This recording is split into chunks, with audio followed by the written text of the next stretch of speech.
हे मां दुर्गा, आप जानती हैं, जब भी हमने आपको पूजा है, पूरी निष्ठा से पूजा है, जब भी आपके सामने हाथ छोड़े, आपकी प्रार्थना के बाद मांगने के समय कृष्णा के अलावा और कुछ नहीं मांगा, तो जगत जननी ने हमसे हमारे कृष्णा को क्यों छीन लिया? ऐसी कौन सी कमी रह गई थी हमारी पूजा में? ऐसा कौन सा अपराध किया हमने जिसका इतना कठोर दंड दिया आपने हमें? दंड नहीं, इसे पुरस्कार कहो रुक्मिणी, पुरस्कार। तभी तो तेरे जीवन से उस ग्वाले को निकाला है, ताकि तेरे जीवन में उसके स्थान पर तेरे योग्य कोई पुरुष आ सके। और वो लेकर आया है तेरा भाई। बधाई हो तुझे। हमने चेदी के राजा और महाराज जरासंध के दत्तक पुत्र शिशुपाल के साथ तुम्हारा रिश्ता पक्का कर दिया है।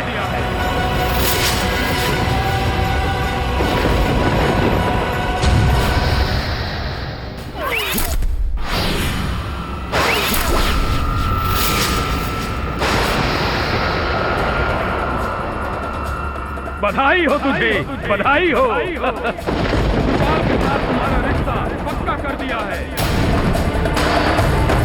शिशुपाल के साथ तुम्हारा रिश्ता पक्का कर दिया है।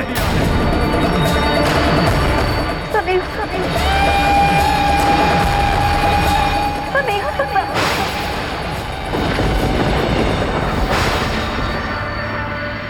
महाराजा धीराज रुक्मी को धर्माचार्य का सादर प्रणाम। प्रणाम धर्माचार्य जी, स्वागत है आपका। आइए विराजिए।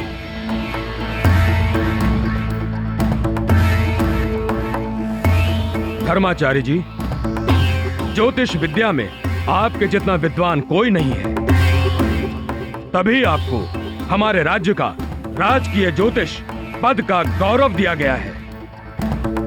और आज हमने आपको एक विशेष कार्य के लिए बुलवाया है।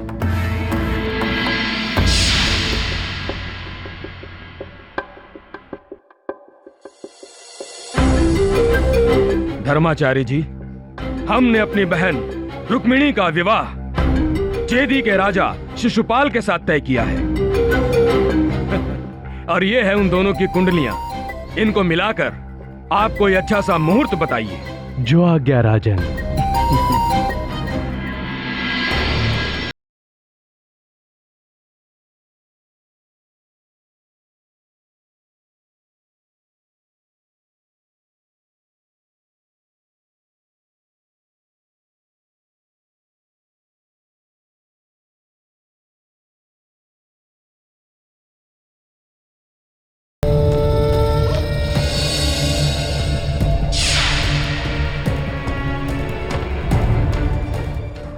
महाराज, चेदी राज शिशुपाल एक तेजवान राजा है, वीर पुरुष है। किसी भी भाई अथवा किसी भी राजा के लिए उनके साथ अपनी बहन का रिश्ता जोड़ना बड़े गर्व की बात होगी। सही कहा धर्माचार्य जी, बिल्कुल सही। तभी तो हमने उन्हें अपनी बहन के लिए चुना है। आपने हमारी मन की बात कहकर हमें बहुत प्रसन्न किया। लीजिए, हमारी तरफ से ये पुरस्कार लीजिए। और जल्दी बताइए कि कौन सा शुभ मुहूर्त निकला है। धर्माचार्य जी, क्या हुआ? इससे भी बढ़कर कुछ आस लेकर आए थे क्या? क्षमा करें महाराज।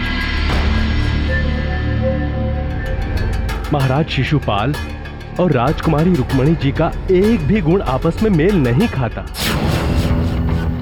इन दोनों की कुंडलियों के अनुसार इनके भाग्य आपस में एक दूसरे से जुड़े हुए नहीं हैं।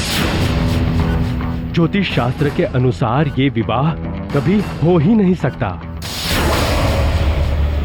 जब विवाह ही नहीं तो मुहूर्त कैसा?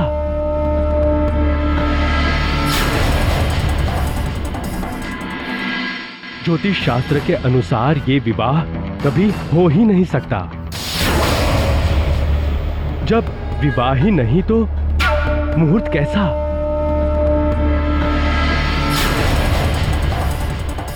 ए मूर्ख धर्माचार्य!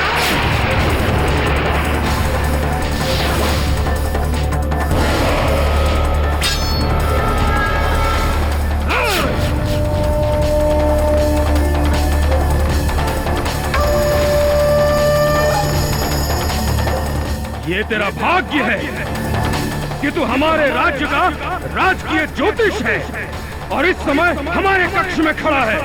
नहीं तो ऐसी बात बोलने पर हम तुम्हारे जीवन की कुंडली अभी समाप्त कर देते। हम तुमसे राजकीय ज्योतिष का पद छीनते हैं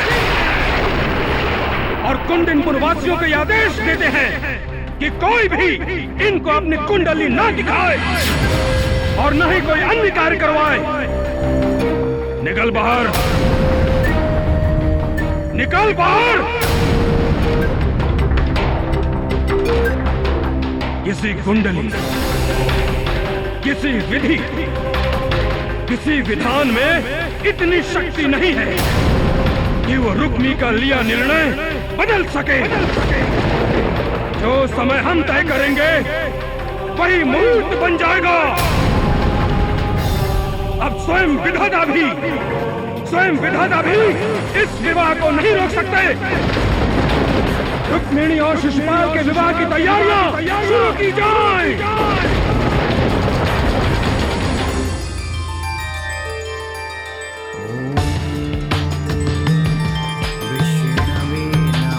क्या सोचकर मुस्कुरा रहे प्रभु?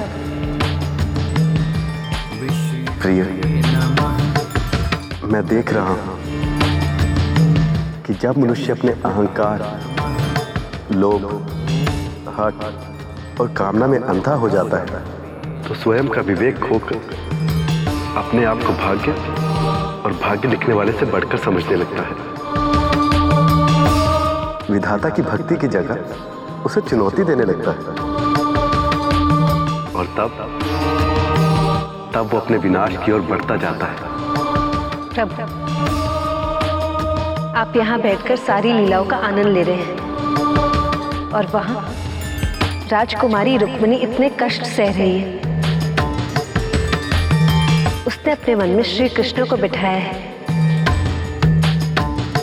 और उसका भाई उसका विवाह कहीं और कराना चाहता है। अपने आनंद के लिए ये लीला देख रहे हैं आप? रुक्मिणी तो आपकी परम भक्त है, उसकी सहायता नहीं क्यों नहीं करते आप? क्या करूं?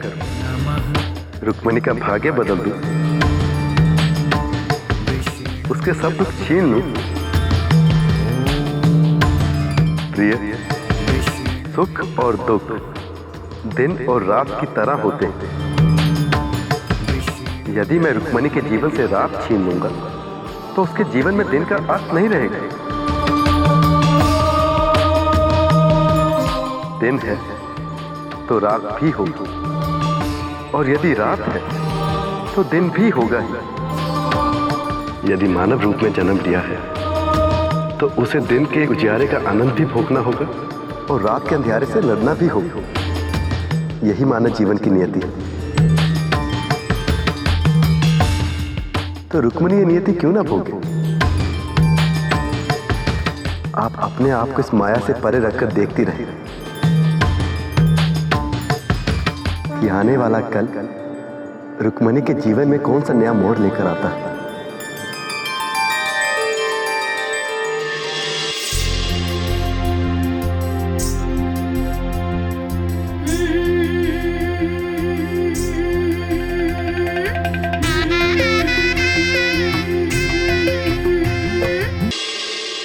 महाराज बलराम का शौर्य बना रहे और श्री कृष्ण अजय अमर रहे।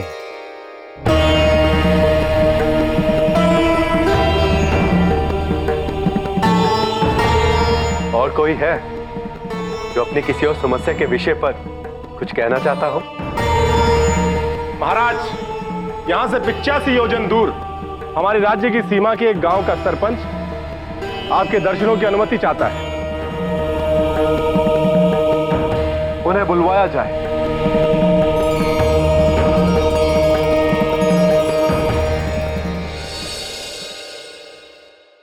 महाराज बलराम और द्वारकाधीश को मेरा सादर प्रणाम। राजन, हमारा गांव तो द्वारका से कई योजन दूर है और हमारे गांव की स्थिति तो बहुत ही बिगड़ी हुई है। हमारे आय का साधन गांव से आने जाने वाले व्यापारियों से था। महाराज, उन्होंने अपना रास्ता अलग ढूंढ लिया। अब वो हमारे गांव में नहीं आते। अब हमारे आय का साधन समाप्त हो गया और दरिद्रता ने पैर फैलाया। अब तो ये हाल है कि लोग भूखे मर रहे हैं यहाँ। अब आप ही हमारी सहायता कर सकते हैं और इस कष्ट से हमें निकाल सकते हैं। तो आप लोग खेती बाड़ी क्यों नहीं करते? व्यापार ही जीविका चलाने का अकेला साधन तो नहीं। महाराज, हमारी भूमि पथरीली है, किसी योग्य नहीं है। सरपंच जी, आप चिंता मत कीजिए। आपको और आपके गांव वालों को द्वारका के निकट कृषि योग्य भूमि देते हैं। आप सब लोग यहाँ आकर रहिए और कृषि कर ससम्मान जीवन बिताइए। महाराज, आपने हमारे गांव और गांव वासियों को एक नया जीवन दिया है। महाराज, आपसे एक अंतिम प्रार्थना है। इस वर्ष वर्षा अधिक नहीं हुई है, भूमि सूखी हुई है, अगले साल का भी कोई भरोसा नहीं है। महाराज, लेकिन मुझे पूरा विश्वास है कि महाराज बलराम और श्री कृष्ण हमारी भूमि पर पहला हल चलाएंगे तो हमारा जीवन उज्जवल हो जाएगा। महाराज। सरपंच जी, आप अपनी सीमा से आगे जाकर बात कर रहे हैं। महाराज बलराम और द्वारकाधीश आपके सेवक नहीं है जो आपके गांव जाकर हल चलाएं। सेनापति महीपत, राज करने का अर्थ गद्दी पर बैठ राज कर लेना ही नहीं होता। राजा का प्रथम कर्तव्य है कि वो अपनी प्रजा का ध्यान रखे। सच्चा राजा वही है जो समय आने पर सेवक भी बन सकता हो।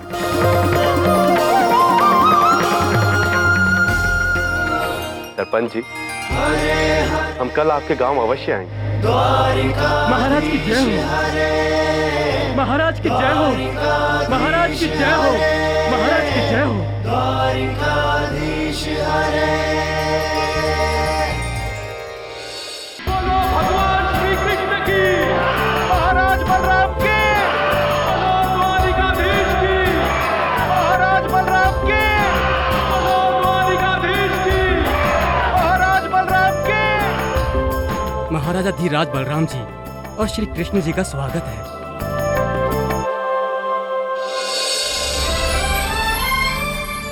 महाराज, हमारी भूमि पर हल चलाकर हमारे भाग्य को जीवन दीजिए प्रभु। बलदाऊ, आप मुझसे बड़े हैं और आपको हल भी अति प्रिय है, इसलिए ये शुभ काम आप अपने ही हाथों से कीजिए।